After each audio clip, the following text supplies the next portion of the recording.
As you can see here, during power seat return operation, return signals and reply signals are constantly sent back and forth. Now let's summarize the key points about inspection of the memory system. First, by operating each system using the manual switches, you can determine if the problem is caused by a malfunction of the memory system or by a malfunction of an individual system. Then you can narrow down the cause of the problem by checking if the input and output of individual ECUs are normal.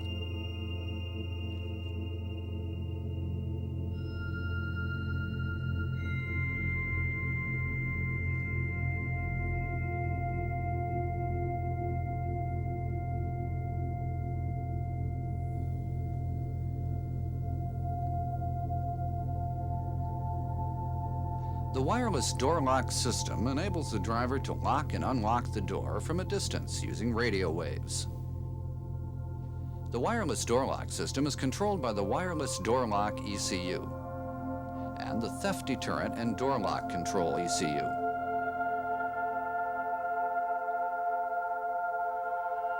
This is the wireless door lock ECU, and it is located at the left side of the trunk.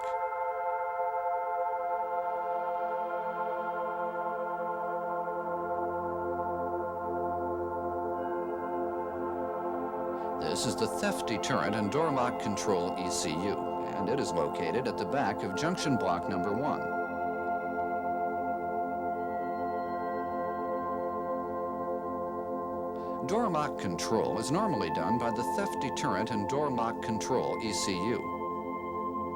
Therefore, the wireless door lock control system is regarded as optional. As such, when you are troubleshooting a problem involving door lock control, you must first determine if the problem is caused by a malfunction of the door lock control system or by another cause. And even if the door lock control system is functioning properly, you cannot immediately conclude that the problem is caused by a malfunction of the wireless door lock system. It may be the result of radio interference. The wireless door lock system must be considered as two parts: the radio wave system, including the transmitter and other components, and all other components and circuits. Now, let's look at some actual troubleshooting. In this example, the wireless door lock system does not function at all. If you encounter this type of problem, you should first check if the door can be locked and unlocked using the key. It's working normally. This means the door lock control system is functioning properly. So the problem must be caused by radio interference or a malfunction of the wireless door lock system. Before you go any further, you must perform some initial checking. There are two types of initial checks. Type 1 is used when the wireless door lock system fails to function only in particular geographical areas.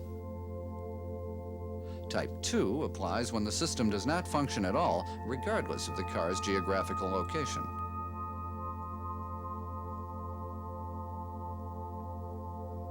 We will explain here how the Type 2 initial check is done. First, open the driver's door only. Then, using the door lock control switch, lock and unlock the driver's door 10 times repeatedly within 30 seconds. Then, immediately after this, press the transmitter switch and keep it down for 10 seconds. While you are holding down the transmitter switch, count how many times all doors lock and unlock during the 10-second period. If the doors do not lock or unlock at all, it means a malfunction on the vehicle side. Malfunction on the vehicle side means that the problem is not caused by radio interference or by a malfunction of the radio wave circuit in the wireless door lock system. We will now begin inspection of the input and output of the ECU, starting with the power source to the ECU. First, we measure the voltage between plus B, 1W9, and the body ground.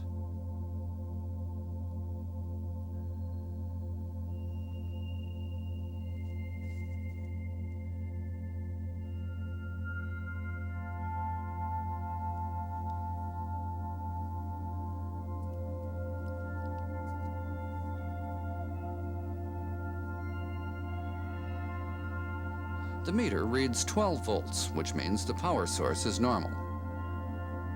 Let's check the continuity of the ground circuit next. We measure the resistance between E7W9 and the body ground.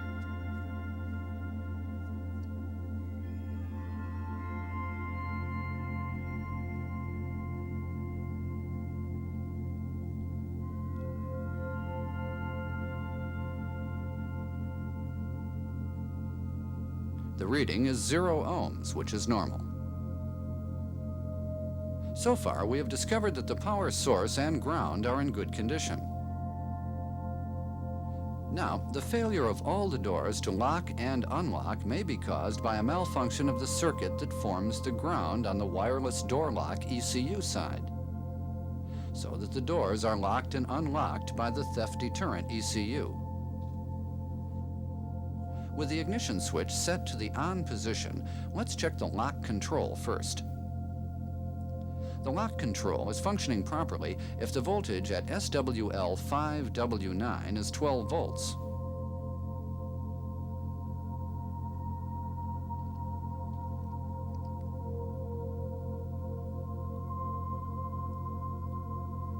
The meter reads 0 volts. The lock control is not functioning properly.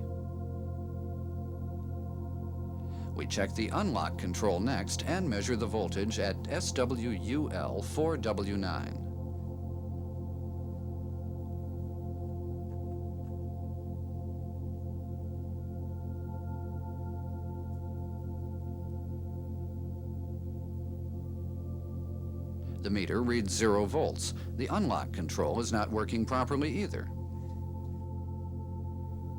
It is likely that there is an open in both circuits, or one of the connectors is faulty.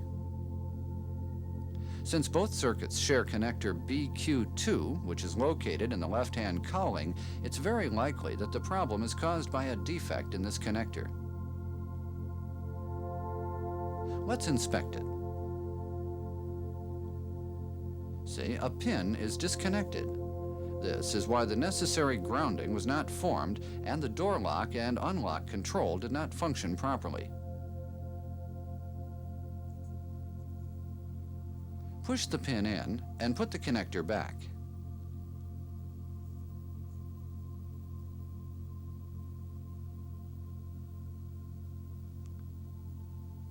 The system works normally now.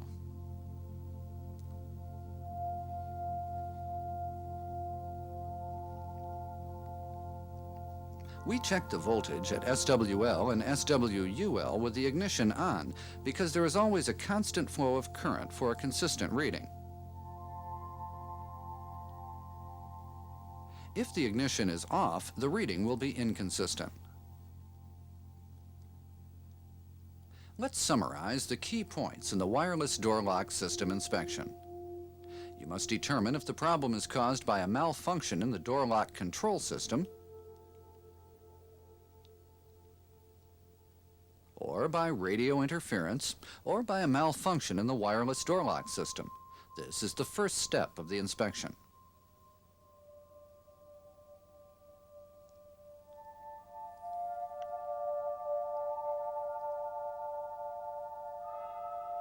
The theft deterrent system is designed to discourage theft by sounding a horn and cutting the starter circuit. When all doors are closed and locked, either by the door key or the wireless door lock system, the indicator light goes on. After 30 seconds, the light begins flashing, indicating that the theft deterrent system is set. If someone opens a door without using the key, the horn sounds automatically, and the starter circuit is cut at the same time. This system is controlled by the theft deterrent and door lock control ECU. This is the theft deterrent and door lock control ECU.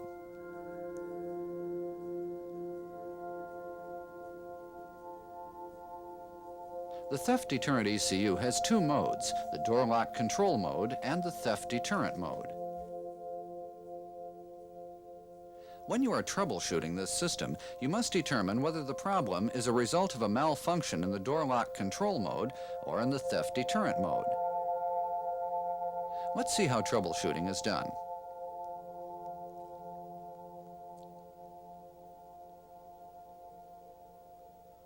In this example, all the doors are closed and locked by a key, but the indicator light does not go on and the system cannot be set. This suggests that the ECU has not switched from the door lock control mode to the theft deterrent mode. Therefore, you suspect a malfunction in the sensor circuit that detects the door operation. It is possible that one of these switches does not go off when the doors are closed and stays on due to a short circuit. You can tell which one is causing the problem by measuring the voltage at each of these switches with all the doors closed and the ignition switch set to the on position. Let's begin with terminal BKUL 4T10 in the luggage compartment door key operated switch circuit.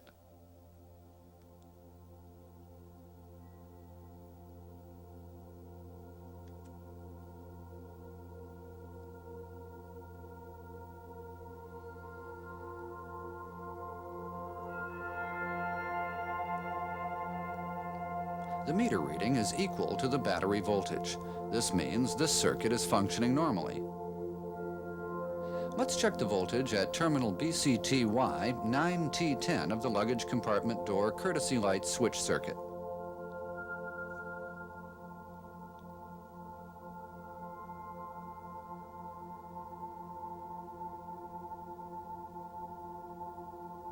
Again, the meter reading is equal to the battery voltage. This circuit is also normal. We will check CTY 7T10 of the door courtesy light switch circuit next.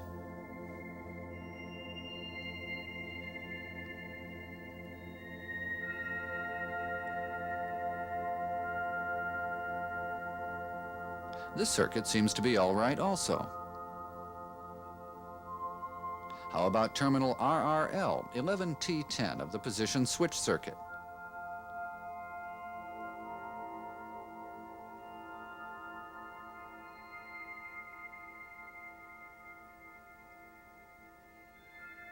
Again, the battery voltage is normal. How about terminal HOOD 8T10 in the engine hood courtesy light switch circuit?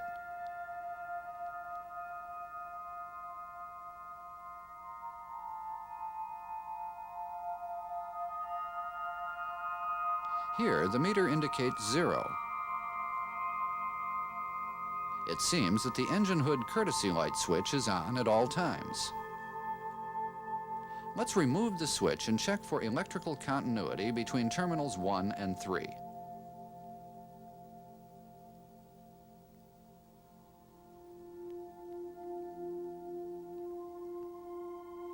There is continuity between these terminals even when all doors are locked. This is why the theft deterrent system could not be set. In the second problem, the starter motor does not operate at all. In this case, you should not jump to the conclusion that the cause of the problem is a malfunction of the starter circuit. This is because, in the case of the LS400, the engine starting system is closely related to the theft deterrent system. As this circuit diagram shows, the starter relay is grounded to the ECU so that the ground circuit becomes open when the theft deterrent system is activated. In other words, you must determine first if the problem is in the engine starting system or in the theft deterrent system. This is done by checking the voltage between STT11 and the body ground.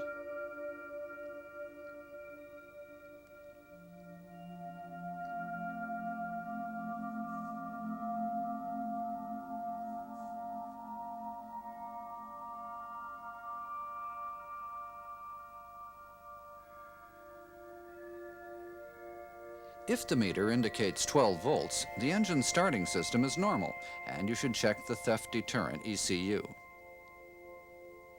If the reading is 1 volt or lower, you should check the engine starting system. Let's summarize the key points in the theft deterrent system inspection. First, you must determine which one of the 2 ECU modes contains the problem. You must remember that the theft deterrent system is very closely related to the engine starting system. In addition, you must fully understand its relationship with the wireless door lock system, as we explained a while ago. Otherwise, you will be taking unnecessary steps during troubleshooting.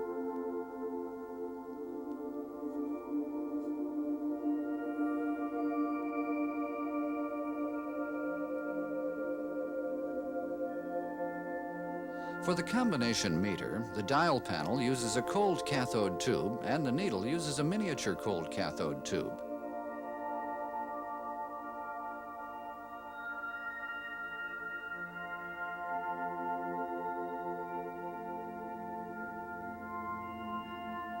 The warning and indicator lights are of the image reflected type.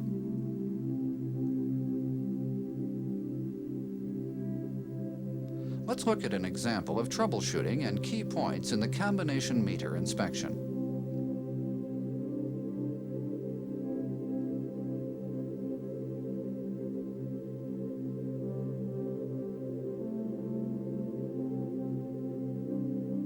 We will start with troubleshooting. With this problem, when the ignition switch is set to the start position, all meters come on and remain on. When everything is working properly, the meter lighting is turned off while the starter is cranking the engine so that the engine starts more easily. Let's examine this mechanism in more detail. Basically, the meter lighting receives electricity from IG1 1C12. While the engine is cranking, the battery voltage is sent to ST2C12 so that the lights go off momentarily. Let's see now how this mechanism actually works. First, we apply 12 volts to IG1 1C12. This turns the lights on. Now let's apply 12 volts to IG1 2C12. The lights go off. They come on again when the voltage is not applied.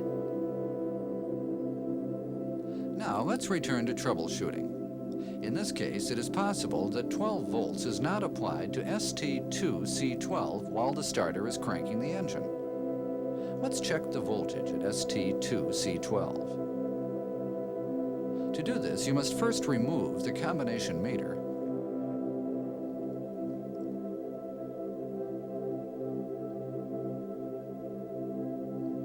And separate connector C from the meter.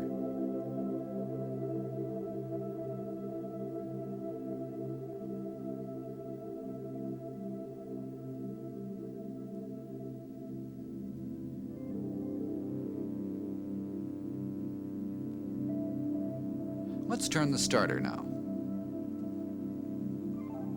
The meter reads 0. This is not the correct voltage. Let's look at the circuit diagram and trace the circuit back from terminal ST.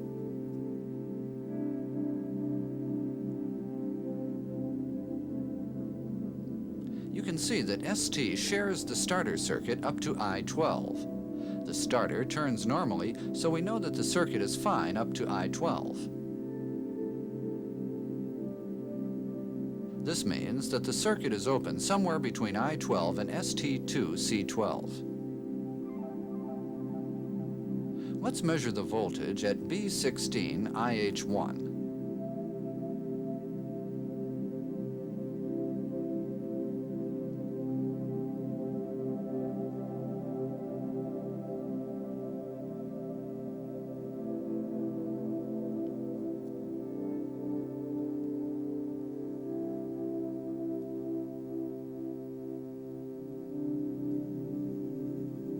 The meter reads 10 volts. Now Now, since the correct voltage is applied up to B16IH1, you can conclude that the open is somewhere between B16IH1 and ST2C12. Finally, let's review some of the key points in the combination meter inspection.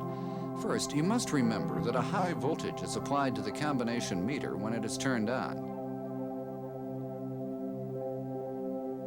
As you can see, the voltage is as high as 940 volts. Therefore, when you remove the meters from the automobile for inspection purposes, you must be especially careful.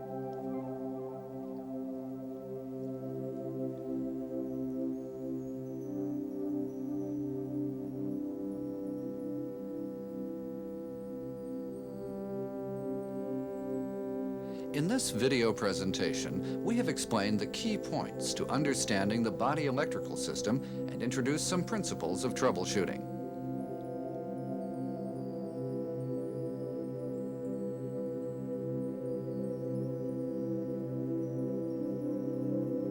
For more detailed information, we ask you to refer to the new car features, repair manuals, electrical wiring diagrams, high-tech instruction manuals, and other booklets to increase your knowledge.